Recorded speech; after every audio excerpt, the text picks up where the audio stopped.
Bonjour et bienvenue à notre réunion de midi. Aujourd'hui, nous avons plusieurs annonces pour vous avant de prendre vos questions. Commençons d'abord par l'agenda du collège de demain et les événements de presse associés. Donc demain, le collège adoptera le bouclier européen de la démocratie et la stratégie de l'Union européenne pour la société civile. La vice-présidente exécutive Virkkunen et le commissaire McGrath se rendront ici en salle de presse à l'issue de la réunion du collège pour vous les présenter.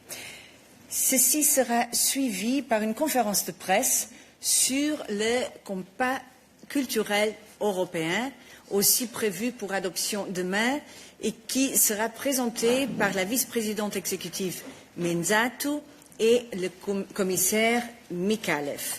Vous recevrez, comme d'habitude, tous les détails via nos canaux en ligne. Je invite maintenant Eva à me rejoindre sur le podium avec des nouvelles sur notre soutien européen au peuple sudanais, ou soudanais.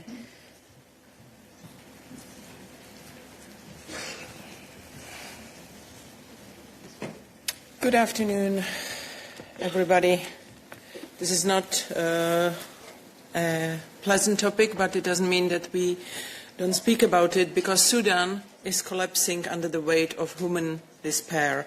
Reports from Al Fasher and across Darfur reveal systematic violence against civilians, mass killings, sexual violence, starvation used as a weapon, and the deliberate obstruction of humanitarian aid.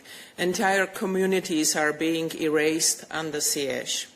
With over 272 million in humanitarian aid mobilized this year, the European Union remains one of the main Sudan's lifelines. We have just released another 1 million euros in emergency funding, a signal that Europe will not let this crisis to fade from the world's attention. Our assistance brings food, water, shelter, medical care wherever possible, as humanitarian workers put their lives on the line to reach those still alive. Europe will stay engaged as long as civilians face starvation, violence and persecution. Europe will not look aside. Thank you, Eva, for sharing with us what we're doing to try to reduce the huge difficulties that the Sudanese people are going through. Now, we have today with us three groups of visitors joining us in the press room. I understand you are 25 journalism students from München, 15 representatives of Irish regional media, and 17 Hungarian journalists. We are very happy to have you with us here today. We hope you enjoy your time in the European Commission, in the press room, and that hopefully this visit will also help you translate our policies into stories to your audience, to your readers. And for those of you who are still studying, hope to see you again, maybe in this room once you graduated. So a very warm welcome to you all. And with this, we can open the floor for questions. Who would like to start? Angie. Hey, Angela Scoogens from TVP World. I think this is a question for Balázs. It's regarding various media outlets reporting that the European Commission has begun setting up a new intelligence body. I'd like confirmation whether this is true, what the office aims to do, the impetus behind why it's being established, and when it will be up and running. Thank you. Thank you, Angela. Yes, that will be indeed for Balázs.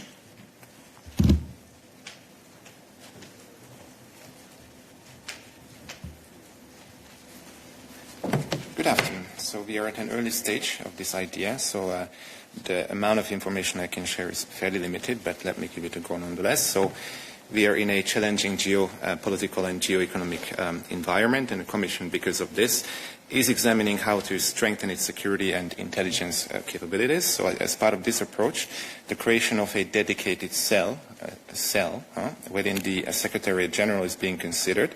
This would build on existing expertise, of course, within the Commission, and, for example, play a key role in the preparation of the security colleges. It will be a complementary initiative, so it will complement the work of the Security Directorate of the Commission, and will also closely cooperate with the respective services of the European External Action Service. So that's pretty much it for now. The concept is being developed. Discussions are ongoing, so nothing further that I could share at the moment. Thank you, Balázs. Angela, you have a follow-up? Yes, these news outlets linked the opening or the potential setting up of the new cell to the EU combating hybrid threats. Is this the geopolitical environment that you mentioned? Thanks. Well, I think more broadly, when we look at the international landscape, whether we are looking at it from a geopolitical or a geoeconomic point of view, we see that the world is changing, and we need to bear this in mind, and we have to strengthen our security and intelligence capabilities, and it is in this context that we are coming forward with this new initiative, which is in a very early stage. Thank you. Oui, Carl. Yes, Carl Domagnan for Les Echos. Can you please elaborate on how the idea originated, what kind of staffing you are contemplating in terms of profiles and numbers, and did the Commission consult the Member States before launching the project? Carl, as Balázs said, this is really at the incipience in terms of idea. We don't have much more elements than those already shared by Balázs. In any case, the idea is that it will be a small cell, and it's meant to really also complement the work of the existing structures, notably within the External Action Service. So that's all we can say at this point. Oui.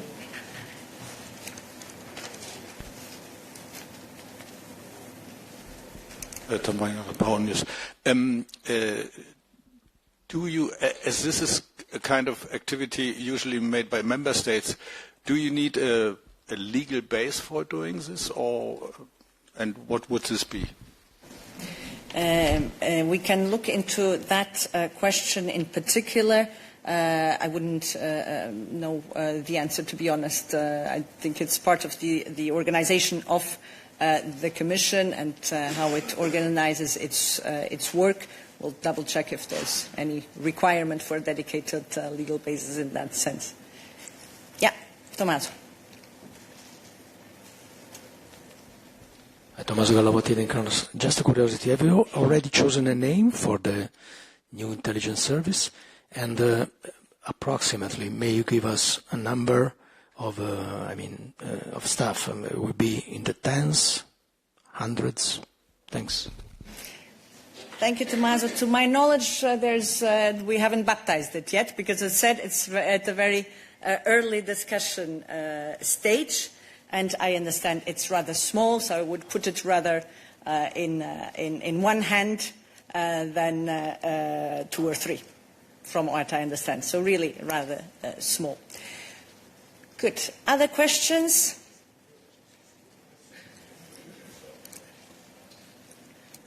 It's a question regarding today's judgment on the adequate minimum wages. I don't know if it's... I'll wait a bit. Let me just interrupt you with your understanding, just to make sure that we do not have other questions for Balázs. Now, I do see some online. If they are not addressed to Balázs, would you please put down your hands? They seem to be for Balázs. So, Gabriele, Rosanna. Thank you, Paola. Gabriele Rosanna, Il Messaggero. It's on this specifically. It's on this topic because if I'm not wrong, and you mentioned it yourself actually, the EAS has already a structure dealing with the intelligence coordination. So what is the need? I mean, isn't that enough, or what's the need the extra needs you are feeling for going an extra step and establishing such a department, such an office within the Commission services. Thanks. As Balázs said, this would be within the Secretary General, which is one of the central services of the Commission. So the idea is really also to coordinate the existing work. Other questions to Balázs? I see Christian Spielmann.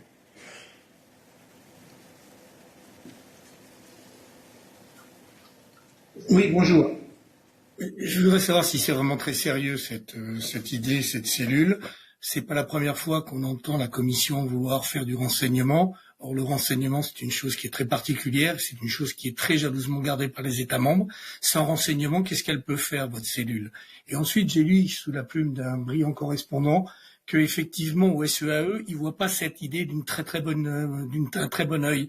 Est-ce qu'on se dirige vers un nouvel affrontement entre Kallas et von der Leyen qui animerait un petit peu plus encore la vie institutionnelle? J'avoue franchement que de par le passé, j'ai entendu beaucoup de tentatives et ça n'a jamais réussi quoi que ce soit. Donc, à part grossir un peu les éléments et renforcer une cellule dans l'institution, je vois pas très bien l'intérêt à essayer de me convaincre. Merci. Bon, je ne vais pas essayer de te convaincre, Christian, parce que comme j'ai dit, c'est encore au niveau de une discussion qui n'est pas encore développée, mûre, merci, Balázs, mais on aura sûrement l'occasion de te convaincre et à tous autres intéressés. Et comme Balázs l'a très bien dit, l'idée, c'est pas de remplacer quoi que ce soit, c'est vraiment de renforcer les organismes qui existent déjà et de complémenter ce qui existe déjà. Other questions to Balázs, and we move on in terms of topic. Yes, oui, si.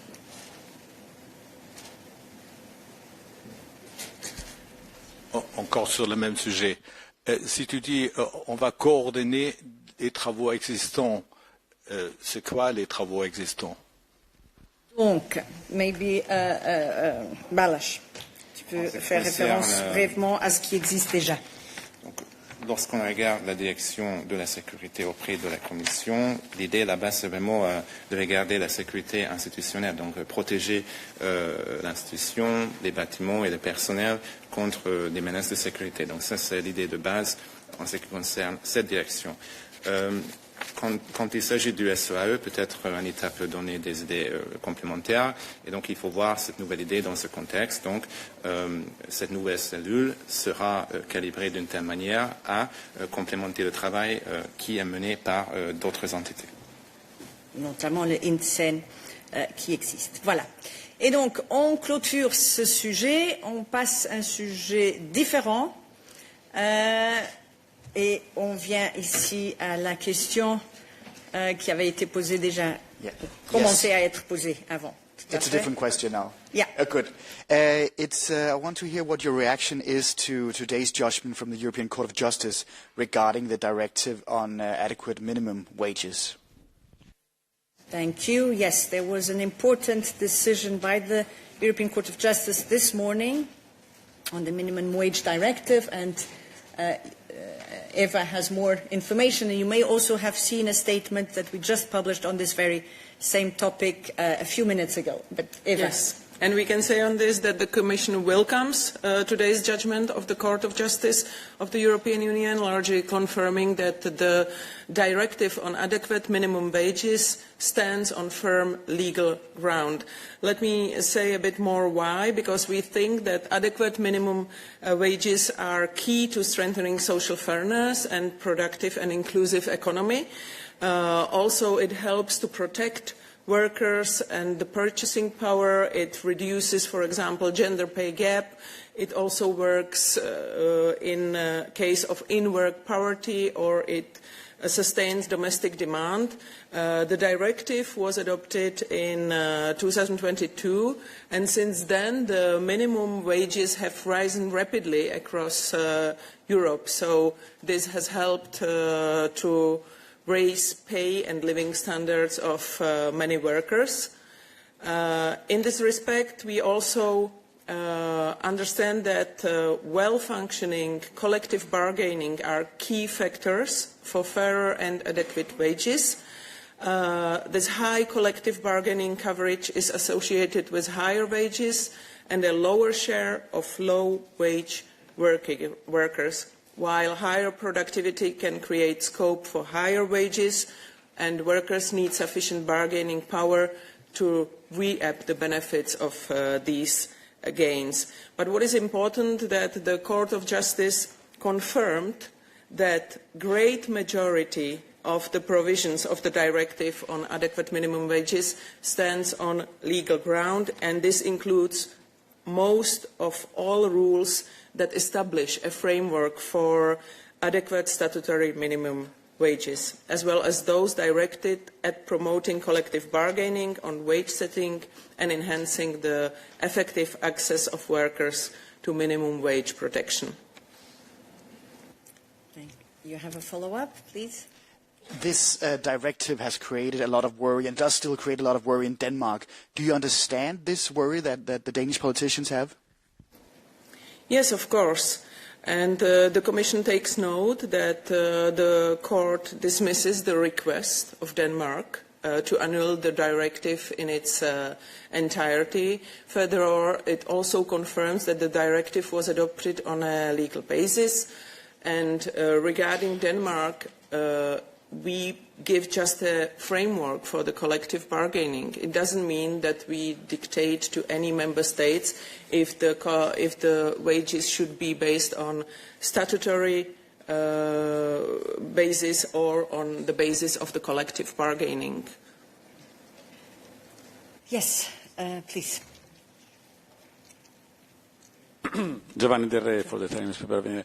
Nonetheless, there are a couple of provisions who were annulled by the court. If you can comment also on this part, because I understand the whole frame has been basically confirmed, but there are nonetheless parts which has been annulled. Thank you.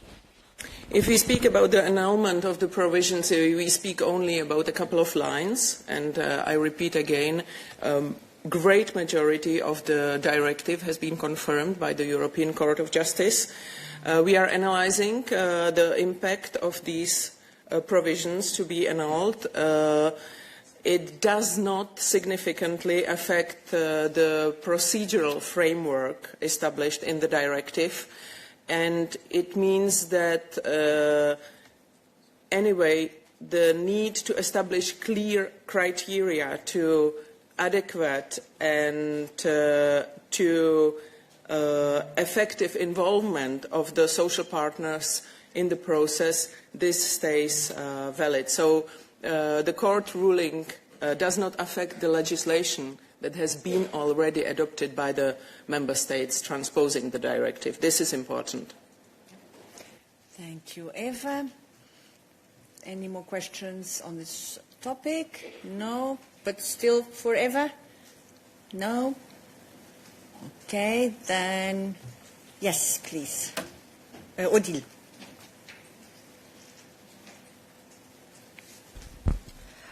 Merci, Paola. Excusez-moi si vous en avez déjà parlé, mais pourriez-vous nous rappeler la position de la délégation de l'Union européenne à la COP30, conférence climat de Belém, concernant l'éolien en mer, pour lequel il y a de vives oppositions dans plusieurs territoires, notamment concernant les zones de pêche et quand les éoliennes sont également visibles des rivages et surtout des rivages touristiques. Merci. Merci Odile. Donc, je ne pense pas qu'on s'est prononcé spécifiquement dans le contexte de la COP là-dessus, mais ce que je peux sans doute confirmer, c'est notre soutien à toutes sortes d'énergies renouvelables en plein respect de la législation, de la protection de la nature et de l'environnement, et notamment aussi quand il s'agit dans l'Union européenne, on a le respect de la législation environnementale quand il s'agit de la production des énergies renouvelables. Et donc, ceci se maintiendrait aussi pour ce qui serait notre position dans le contexte de la COP. Kyle. Yeah. Yeah, a question for Thomas, I think. It's about the digital omnibus package that is supposed to be presented soon. We hear and we read that there is a strong push from private companies, especially from American companies, for the package to go beyond simplification and actually more like deregulate and water down several key EU pieces of legislation. So can you please specify the timing and the content of and what the content of the proposal will be like?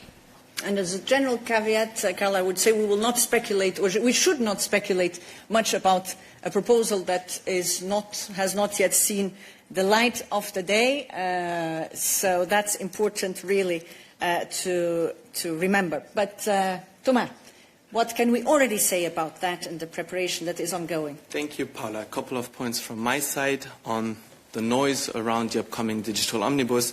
Let me be extremely clear about one point. The US will not decide on our simplification agenda. It's our sovereign right to legislate. We have democratic processes in place. Our digital legislation was adopted following our democratic processes, adopted by the European Parliament, adopted by the Council. Let's be very clear about the fact that the Commission will enforce it, and we will enforce the AI Act. So our simplification agenda was one of the priorities mentioned at the very beginning of this mandate for this Commission. We have worked on different omnibuses since the beginning of this mandate. We'll continue, and of course we will look at our digital acquis. But let me be extremely clear about the fact that we are not backing away from our digital legislation and also not from the AI Act. More generally speaking, let me just mention one additional point on Remarcus's control, also on the upcoming Democracy Shield. Here again, we do this in complete independence. It's our sovereign right to legislate, and we're not sitting around the table with the US or with US companies and big tech to elaborate our legislation. And it's only normal that, of course, stakeholders, knowing that we are preparing such legislation, show their interest and share their points of view. That's part of the preparation of any legislative proposal. To what extent those are taken on board, then it's a different question. So we'll have to see when we actually adopt this proposal. Other questions to Thomas? Catherine Fiore, is it for Thomas?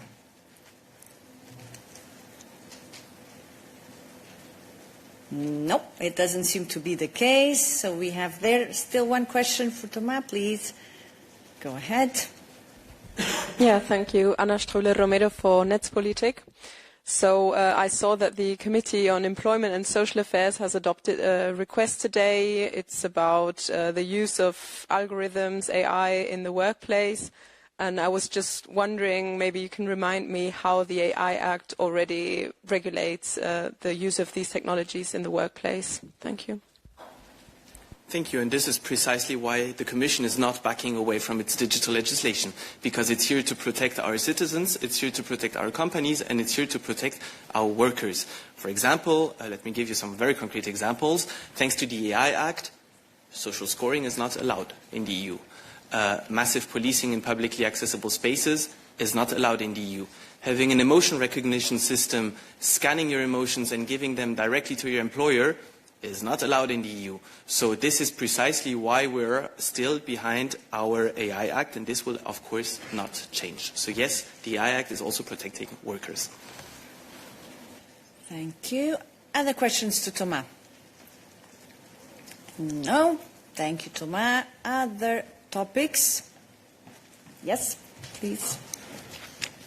Thank you. Euroscope Georgia, Tamaran Tsubidze. Few Georgian media stated that Georgia isn't invited to enlargement forum next week in Brussels. Can someone confirm this? And if it's yes, the main reason? What's the main reason? Thank you. Thank you. Question on enlargement, so it will be for Guillaume.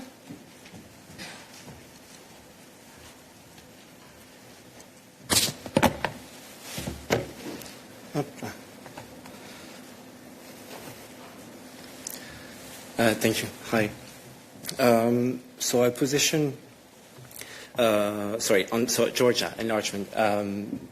Last week we presented our enlargement report on Georgia, and I think our position was outlined really clearly. I mean, when it comes to all the developments, Anita has the occasion already here on stage really to express our deep concerns and our position.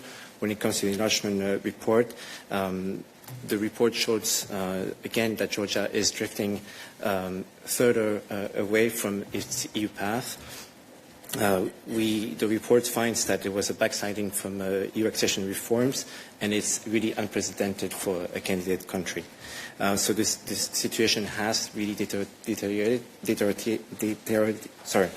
So the situation has worsened, over the past few months, and we really marked a democratic backsliding. When it comes to really the situation on the accession path, as you were aware, in 2024, the European Council concluded that Georgia's EU accession process was de facto halted. When it comes to our relations with the Georgian authorities, as you know, we have downgraded our political contacts with the Georgian authorities, other than the ones focused on actually finding a way forward in the current situation. So when it comes to the enlargement report, the enlargement forum, as you asked, I can confirm that against this backdrop, Georgia was not invited to the enlargement forum. So, thank you for sharing us all these reasons for the absence of Georgia at the enlargement forum, and we would have hoped for a different situation. Oui, Odile. Oui, Odile Harvey pour Radio Nord-Bretagne. À propos justement de ce sommet élargissement, est-ce qu'il est prévu des sessions pour répondre aux inquiétudes des citoyens européens, dont plusieurs ne sont pas du tout en faveur de l'élargissement, parce qu'ils considèrent que ça risque d'endommager grièvement la progression de l'Union européenne. Thank you, Adi, for the question. I mean, we had the occasion already to discuss. From our side, our position is really clear when it comes to accession. I mean, accession is an investment in our prosperity, in peace, in security, and this is something that we work on together. This has been also underlined by the member states in different forums, also in the European Council. When it comes to the current situation on future EU accession of future member states, we work already now with the future member states on reforms. This is what we're doing in the context of EU path, and making sure that they can align more and more to our standards, to the EU acquis, as we call it. But this is not it's not the angle that only matters. Already now we have with all the candidate countries, we have already financial support that we provide to them. You know, we have the European Facility, we have the Moldova Growth Plan, we have the Western Balkans Growth Plan as well. So already now they can get the early benefits of EU accession. So the way we do accession now is very different compared to the past, and we already have a very strong alignment with future member states. When it comes to the current member states and the debate on enlargement, this is something that we are fully aware, and this is why this is also something that we need to work on. And Commissioner Koss, when she presented the enlargement package last week, precisely announced also the importance of communicating on EU accession, what it brings to the current member states, when it comes to investment opportunities, when it comes also, I mean, as I said, it's investment in peace, prosperity, and we need to take this into account. So we are working on this with everyone, all the member states, to make sure that this message can be echoed to the people of Europe, to the populations. And when we are in a position to take a final decision on a country joining the EU, hopefully this work can already pay off. Yes, and I think it's worth reminding in this context that a very recent, the latest poll on this subject shows that 56% of EU citizens actually support enlargement. It's a very encouraging message. Nonetheless, we do know that we cannot sit back, that this is really something on which on a daily basis we need to point to the advantages of the enlargement, which is also demonstrated by all the previous enlargements that we've had and that have contributed to what is our amazing EU project that we sometimes underestimate. So, on this, other questions to Guillaume? Angela.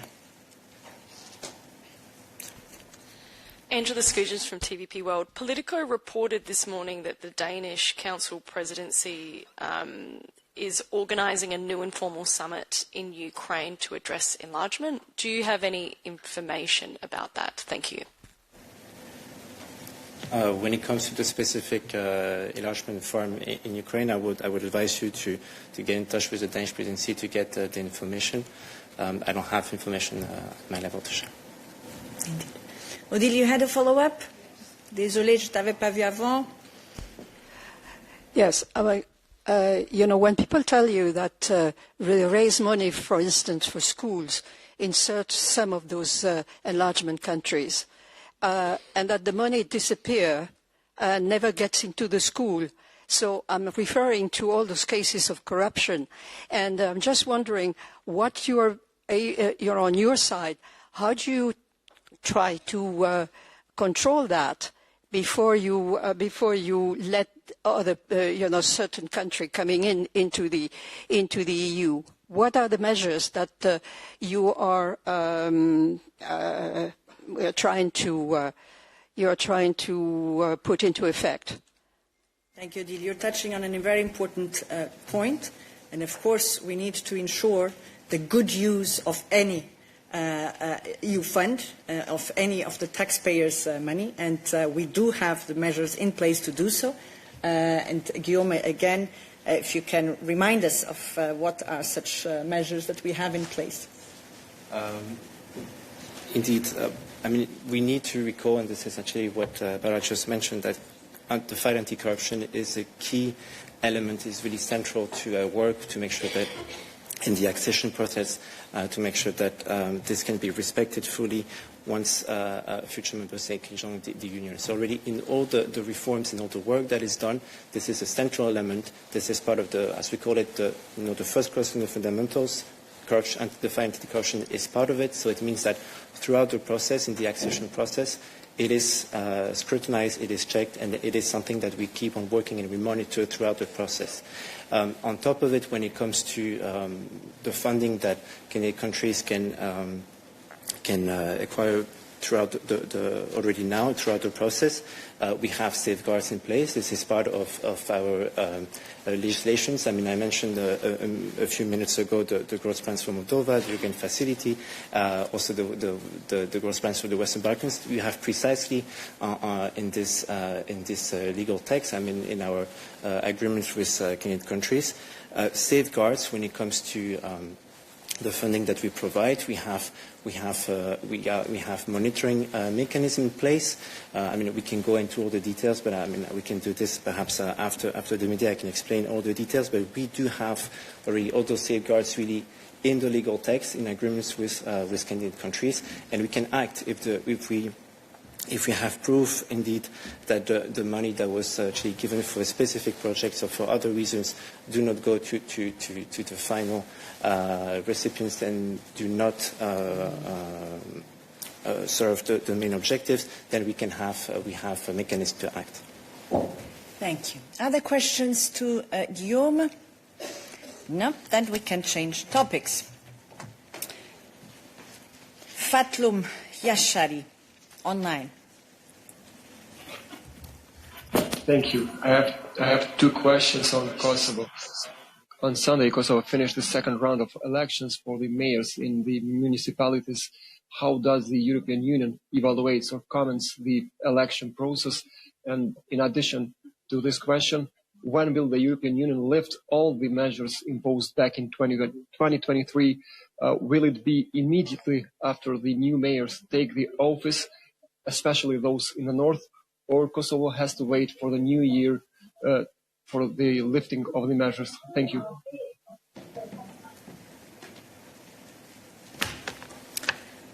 Thank you. So when it comes to the elections, we welcome the orderly and inclusive conduct of the mayoral runoff elections on Sunday, and we also call for the swift certification and implementation of the election results. In parallel, when it comes to your second question on the measures in parallel to the de-escalation efforts in the north of Kosovo, the Commission has already taken some steps to gradually lift the measures in place from May 2025. More specifically, the Commission has resubmitted 4 technical assistance projects for potential future investment under the Reform and Growth Facility, and the next steps remain conditioned on the sustained de-escalation in the north. Thank you, Anita. Other questions on foreign affairs to Anita? Valentina Vasileva, online. Thank you, Valentina Vasileva, TVP Votak.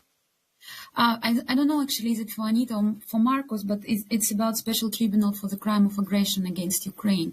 Euronews wrote today that creation of this tribunal could be under risk because of lack of financing. So I would like to know, actually, do you share this assessment? Because Euronews wrote that the US is not backing up this tribunal, so and EU countries also don't have enough money. So could you tell us how do you see it? And second question, can you guarantee that this tribunal will be established, and can EU guarantee that anyway you're determined to create this tribunal?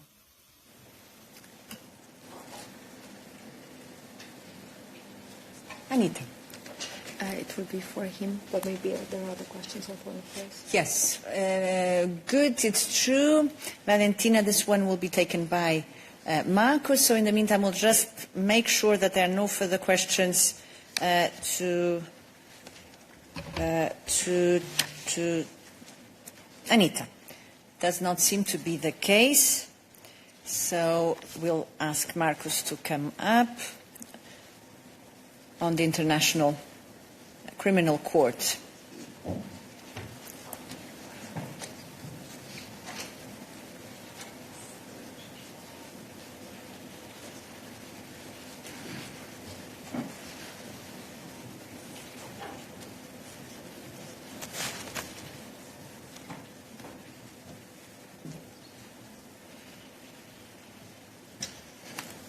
Thank you very much for the question.